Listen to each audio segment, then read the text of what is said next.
सस्ती राजनीति और इस देश के अंदर हिंदू मुसलमान का गला कटवा रही है। क्या भारतीय जनता पार्टी अपनी ओछी राजनीति के स्तर के लिए हिंदुओं का गला कटवा रही है? लेकिन जुबैर की गिरफ्तारी हो जाती है, नूपुर शर्मा बाहर रहती हैं। नमस्कार, आप देख रहे हैं लाइव टीवी इंडिया और मैं आपके साथ जुनैद अंसारी। और बता दें कि उदयपुर की जो घटना हुई, पूरा देश जो है चकित रह गया। सबने जो है उन जो दो गुनाहगार थे उनके खिलाफ आ गए। और आपको बता दें कि आज जो इंडिया टुडे ने जो खुलासा किया है कि वो जिसने जो उसमें जो आरोपी थे वो जो है भारतीय जनता पार्टी के कार्यकर्ता हैं। तो मोहित शर्मा हमारे साथ हैं और इनसे जानेंगे कि ये क्या सोचते हैं इसके बारे में। मोहित भाई, पहले तो बहुत बहुत स्वागत है आपका चैनल में। जी, मैं आपका और आपके तमाम दर्शकों को भी बहुत बहुत स्वागत करता हूँ। जी मोहित भाई, कांड होता है, उदयपुर कांड होता है, उसके बाद जब पता चलता है कि भारतीय जनता पार्टी के ही वो कार्यकर्ता हैं। देखिए, सबसे पहली बात तो ये कि मैं आपको ये चीज़ सबसे पहले बोल दूं कि चाहे वो कार्यकर्ता किसी के भी हों, मैं कन्हैया लाल के साथ खड़ा हूं आखिरी दम तक, जब तक उन्हें इंसाफ और न्याय नहीं मिलता है। बस सबसे बड़ी बात ये है। दूसरी बात ये कि क्या भारतीय जनता पार्टी अपनी ओछी राजनीति के स्तर के लिए हिंदुओं का गला कटवा रही है, हिंदुओं को मौत के घाट उतरवा रही है, या फिर भारतीय जनता पार्टी इस देश के अंदर हिंदू मुस्लिम का रंग देना चाहती है?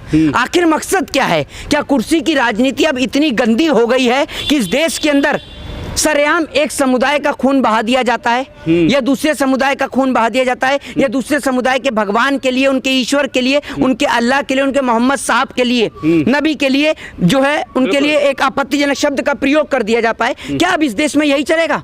इस सवाल का जवाब दिए। दूसरी बात ये कि कन्हैया लाल की हत्या इस देश को शर्मसार करती है, इंसानियत और मानव जाति को शर्मसार करती है। दूसरी बात, मैं आपको ये बात बता दूं कि जिस तरीके से कन्हैया लाल की हत्या हुई है, जिस दिन उनकी हत्या हुई, पहली बात तो वो दो आतंकवादी, वो भारत देश के नागरिक नहीं, मैं बोलूंगा उनको, वो आतंकवादी हैं। लेकिन और हम जनता पार्टी के कार्यकर्ता तो निकल गए, भारतीय जनता पार्टी के कार्यकर्ता निकले हैं, और उसको जो है खबर को जो है वो इंडिया टुडे ने दिखाया है। तो मैं इसको बोलूंगा according to India Today, India Today के अनुसार, इंडिया टुडे ने जो दिखाया है उसके अनुसार भारतीय जनता पार्टी के वो कार्यकर्ता दिख रहे हैं। ठीक है, जो उसमें जो अपराधी, आतंकवादी अपराधी जो है जिसका नाम रियाज है, उसकी बहुत सारी फोटोज भी आपने देखी हैं। जो बीजेपी के नेता हैं वो उनके जो साथ में जो एक चैन वाला करके बैठा हुआ है, उसके साथ में रियाज जो है वो खड़ा हुआ है वहां पर। तो भारतीय जनता पार्टी का उन्हें पट्टा भी डाल रखा है कई जगह पर गले पे। क्या भारतीय जनता पार्टी सस्ती राजनीति और इस देश के अंदर हिंदू मुसलमान का गला कटवा रही है?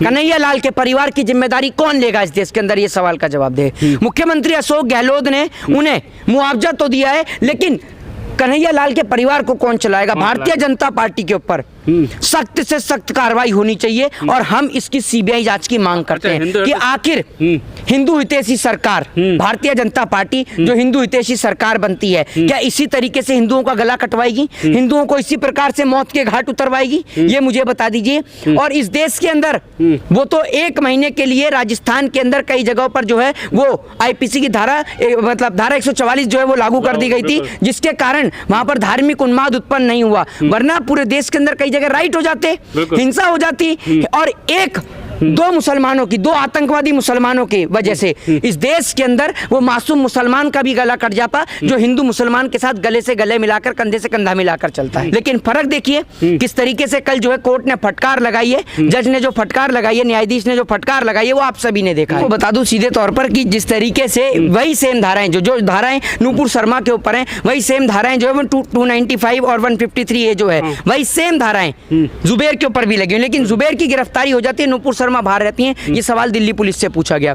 तो मैं सिर्फ कोर्ट के एक जजमेंट से जो है वो राय नहीं रखता हूं, और वो ये है कि कोर्ट ने जो दिल्ली पुलिस को फटकार लगाई है, दिल्ली पुलिस का इसमें कोई रोल ही नहीं है जनाब। फिर किसका रोल है? दिल्ली पुलिस तो जो अंडर काम करती है वो करती है गृह मंत्रालय के। कोर्ट को गृह मंत्रालय को फटकार लगानी चाहिए, अमित शाह को लगानी चाहिए। इस देश के अंदर दिल्ली पुलिस के जवान अपनी जान पे खेलकर जो है गिरफ्तारी करने के लिए जाते हैं, वो चोरों को, डकैतों को पकड़ते हैं, लेकिन पता चल जाता है वो तो किसी नेताजी का आदमी है, छोड़ना पड़ जाता है। तो भैया, पुलिस तो गृह मंत्रालय के अधीन है, कोर्ट को गृह मंत्रालय को फटकार लगानी चाहिए कि गृह मंत्रालय ने पुलिस को ऑर्डर क्यों नहीं दिए और नूपुर शर्मा को गिरफ्तार क्यों नहीं कराया। कि आपकी सेम आईपीसी में जुबैर को गिरफ्तारी हो जाती है, लेकिन आपको नहीं होती है, क्यों नहीं होती है? इस सवाल का जवाब पूरा देश भी जानना चाहता है। दूसरी बात ये कि आपको एक बात बता दूं कि इस देश के अंदर जिस तरीके से चाहे नूपुर शर्मा हो, चाहे इस देश के अंदर कोई भी हो, जो लोग आपत्तिजनक टिप्पणी करेंगे उनके साथ कोई भी नहीं खड़ा होगा। आज नूपुर शर्मा के साथ एक भी आपने देखा है कि जो बोल रहा हो कि मैं शर्मा हूं और मैं नूपुर शर्मा के साथ खड़ा हूं? क्यों खड़ा होगा कोई भाई? हिंदू परिषद हो गया, करणी सेना है, हिंदू सेना, सब तो खड़े हैं, रैली निकाल रहे हैं।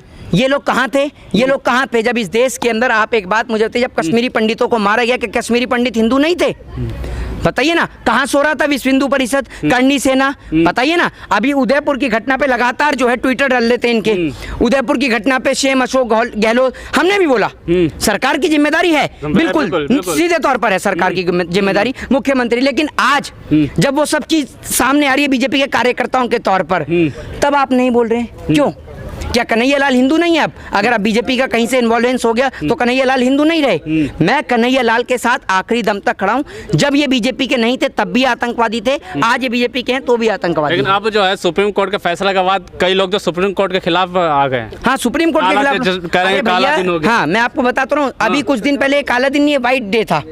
जब महाराष्ट्र को लेकर फैसला सुनाया तो व्हाइट डे था, लेकिन आज महाराष्ट्र से हटकर आज जब न्यायाधीश साहब ने नुपुर शर्मा को लेकर सुनाया फैसला तो ये काला डे हो गया। तो मतलब सुप्रीम कोर्ट जब तक आपकी बात सुनेगा क्या है? वो नेता की टोपी नहीं है कि जो नेता की टोपी के अकॉर्डिंग काम करेगा। वो इस देश के अंदर अपनी मेहनत से, अपने बलबूते पर, अपनी एजुकेशन के दम पर वहां पर न्यायाधीश बनाए, जज बनाए। आप या मैं उनको नहीं सिखा सकते कि वो सही है या गलत है, ठीक है ना? वो आईपीसी के अकॉर्डिंग फैसला देते हैं, इस देश के अंदर प्रूफ और एविडेंस के जो सपोर्ट में देते हैं फैसला। वो लोग कौन है जो जज के खिलाफ भी टेंट करना शुरू कर दिया, बाइकआउट करना शुरू कर दिया? भाजपा के लोग, आईटी सेल चलाने वाले लोग। और कौन लोग हैं? आपको कोई और लोग दिख रहे हैं वो इस देश में? वही लोग हैं जिन्हों को इस देश के अंदर धार्मिक उन्माद से वोट मिलते हैं। और भारतीय जनता पार्टी के अगर वो कार्यकर्ता हैं तो वाकई बहुत शर्मिंदगी वाली बात है। जब उसने नरेंद्र मोदी जी को लेकर बोला तो मेरा वीडियो के अंदर यही स्टेटमेंट था कि प्रधानमंत्री मोदी जी को लेकर इस प्रकार के शब्दों का इस्तेमाल करना बिल्कुल भी ठीक नहीं है। वो देश के प्रधानमंत्री हैं। हमारी लड़ाई सरकार और सरकार की नीतियों से है, हमारी लड़ाई किसी से नहीं है। हमारी प्रधानमंत्री से कोई पर्सनली दुश्मनी तो नहीं है, लेकिन जब अब पता चल रहा है तो बीजेपी के ही कार्यकर्ता है,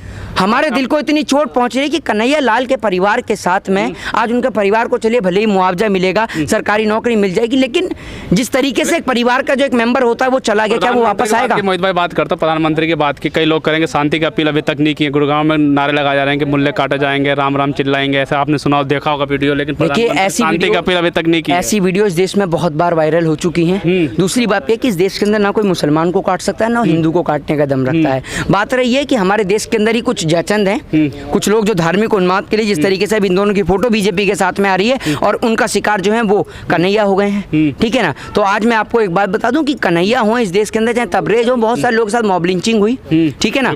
कन्हैया को जो है जिस तरीके से बेरहमी से मारा, ये लोग इस देश के अंदर आतंकवादी लोग हैं। ये किसी देश को खराब करने के लिए आतंकवादी टेररिस्टों की जो जरूरत होती है वो हमारे देश के अंदर ही है। और ये इस देश का दुर्भाग्य है कि उन आतंकवादियों का संबंध जो है वो कोई भी पार्टी हो, बलात्कारी हो तो उनका संबंध बीजेपी से निकल जाता है। इस देश के अंदर अगर कन्हैया लाल जैसे व्यक्ति की हत्या हो तो उनका संबंध बीजेपी से निकल जाता है। लेकिन आज हम भारतीय जनता पार्टी और सरकार से ऊपर उठ के एक बात कहना चाहते हैं, इंसानियत और मानवता शर्मसार हुई है और वो आतंकवादी जो है वो देश के लिए बहुत बड़ा खतरा है। लास्ट में ये पूछा कि साफ तौर पर मुस्लिम संगठनों पे कह दिया कि नुपुर शर्मा आए और सिर्फ माफी मांग लें, बात को खत्म करें।